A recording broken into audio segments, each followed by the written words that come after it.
Bukan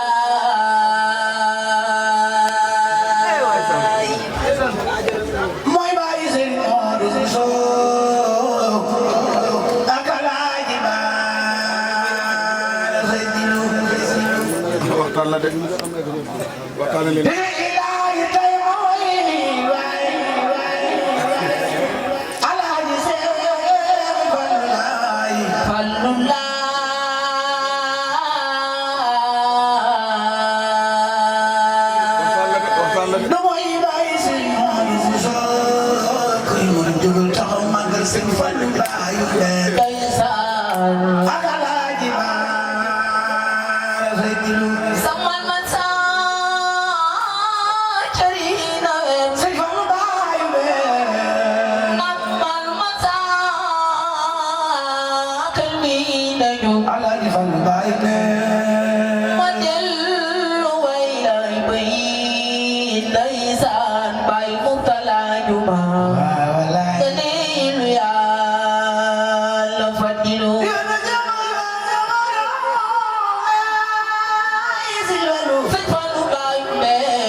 bëgg publicité ngeen bëgg annonce avant première ngeen am cant bëgg nu siiw màggal jàppale ni Ndiaye Pro barab bii di barabu communication da ngeen si ànd ak Khadim Ndiaye bu ngeen amee lu ngeen di liggéeylu bu ngeen amee avisé communiqué bëgg ko jàllale bu ngeen amee publicité bu ngeen amee ngénte cant ngeen bëgg montage bu rafet boole kook filmé bu mucc ayib lépp lu ngeen def comme prestation jëm si wàllu audiovisuel contacte leen Khadim Ndiaye borom Ndiaye Pro mi ngi si route de Belel jàkkaarloog boulangerie Gaynde Fatma woote leen gaaw si 77 325 68 20 77 325 68 20 bu bëgg liggéey bu xarañ liggéey bu tegu fi temps am tali bi gaaw efficace contactel Khadim Ndiaye da ngay am la nga bëgg si liggéey bu set wecc